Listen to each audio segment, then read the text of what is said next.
Hey there, friends. I'm so glad that you're here with me today.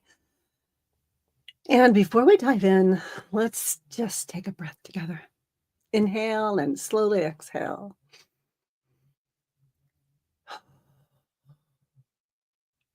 Just let your shoulders soften as you breathe out. My name is Gloria Lybecker, and I'm coming to you from Healing You Sanctuary, just west of Spokane, Washington. And I live here with my healing herd of horses. This week, we opened our new round of sacred circles. And I've been sitting with what's already moving in that circle. And I wanted to bring some of that medicine here to you today so that you can receive it too, whether you're in the circle or you're joining from afar. In our first sacred circle, we talked about conscious versus unconscious creating. That part of us that creates from love and choice. And then the part of us that creates from our wounds, our fears, and our old patterns. And in the circle, I shared something that's really central to my own life. All of us are always creating. The question is, from which part of us? Not to shame or blame ourselves, but to bring awareness and choice. And we also explored 4 layers of consciousness. There's the conscious, that's the you that's listening to me right now. There's the unconscious, which are the old beliefs and patterns that are always running in the background. We have our superconscious. That's your higher wisdom, spirit, the divine, your deeper knowing. And then there's the subconscious, and that's like the garden of your life. Whatever seeds drop in there, they will grow. Excuse me. So the subconscious, it doesn't ever argue. It doesn't say, oh, no, that's not a good idea. It simply says yes to whichever message has the most emotion, whichever one has the most repetition and the most follow through, what you take action on. So the real question becomes, what messages am I sending into my inner garden? I shared with the women in the circle that for much of my life, I lived in spirals of shame. And I thought, this is just who I am. This is just my fate. Hello, good to see you there. And I honestly thought when I first learned that my unconscious beliefs, that they were quietly sending messages to my subconscious, they were writing the script of my life. It was both confronting and incredibly relieving at the same time because I realized it meant that nothing about me was broken. My system was doing the best it could to keep me safe. And if I could see the pattern, I could begin to choose something different. We also talked about the ego as the unseen storyteller. And the ego, it can whisper things like, it's not safe to be fully seen, or good things don't last. I'm too much. I'm not enough. I'm too old. I'm too late. And those messages, they can go in unchallenged.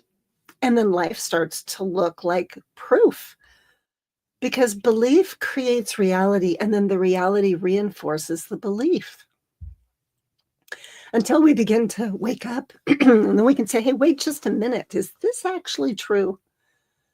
And is this what I choose to keep creating? So I'd love to invite you into a small practice that we did in sacred circles.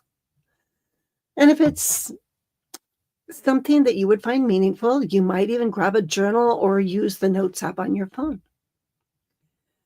So first, I invite you to place a hand on your heart for a moment and ask yourself, what is one thing I would truly love to create or experience in my life right now? And that might be a shift in a relationship you have. It could be a health or a body love intention, maybe a creative project, more ease with money, or simply a deeper connection with your own heart. So I invite you to write this sentence out and let your heart finish it. I choose the end result of, and then let the rest just come out. It doesn't have to be perfect.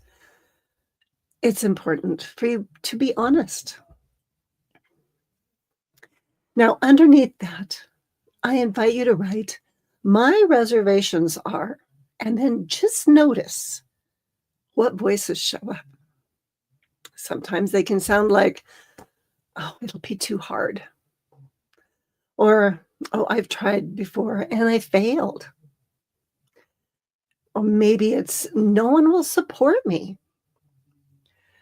Or who am I to want this? And we're not arguing with these voices. We're just naming them. We want to be able to recognize them. As Daniel Siegel says, when we name it, we begin to tame it. Because these are old messages from what I call the tree of knowing. It's the place where the ego gathers all its evidence about limitation and separation. So just notice, what is it that comes up for you? And then we turn toward the tree of living. And this is the part of you that's connected to spirit, to possibility, to the divine, to love. And now look back at your sentence of, I choose the end result of, and close your eyes for a moment and imagine it as if it's already true. And notice, when it's already true, you've already received this end result. You're living it fully. Where are you? Note it down. Who's with you there? What does it feel like in your body? And what's different about your energy? Or different about your relationships, or even your sense of yourself? And let yourself just feel into just one positive end result that you expect from this choice. What would you love to receive here? Maybe it's more ease in your nervous system. Would you like to feel lighter in your body? Be able to speak confidently what your truth is? Or just a simple sense of, I belong here. This is really what I love. You're not forcing positivity. You're allowing your heart to show you something that's real, that you truly do long for. So then finally, just write one clear sentence that you would love your subconscious to be hearing from you now. It could be something like, this truly matters to me, and I'm willing to take gentle, consistent steps toward it. I'm learning to stand with myself in my truth, even when I feel scared. Or my life is allowed to feel good and true to who I really am. This is tending your own inner garden. And I want to be very clear about something. This practice, it's not about pretending that you don't have doubts. It's not intended to be about bulldozing over your pain with affirmations. It really is about recognizing, oh, this is my tree of knowing talking. It's my ego. It's my old survival patterns. And I want you to thank that part for trying to protect you. And then gently turn your attention back toward the tree of living, toward what you actually do desire to grow. You'll still have days where the old messages get loud, and you may still numb out. You might shut down or loop in self-criticism sometimes. And that doesn't mean that you failed. It just means you are having a human experience. So each time that you notice and choose again, even in a very tiny way, then you are planting a new seed in your subconscious. And when you do that, you're growing a new neural pathway. You're growing a new life, a new story that you can live from. And that's important. So as we close, I'd love for you to put a hand on your heart again and just silently say to yourself, thank you for showing up. Thank you, body, for bringing me here. And thank you, heart, for still desiring more in my life.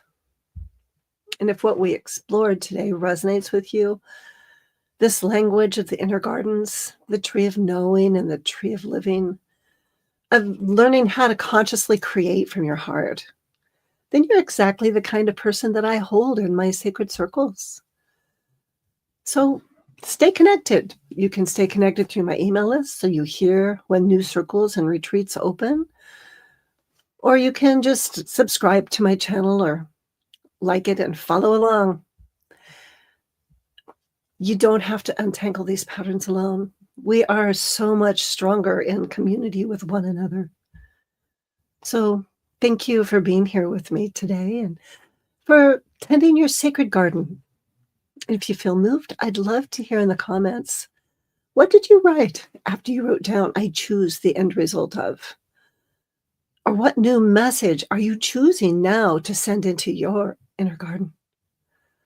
So I'm sending you so much love, and I'll see you next time.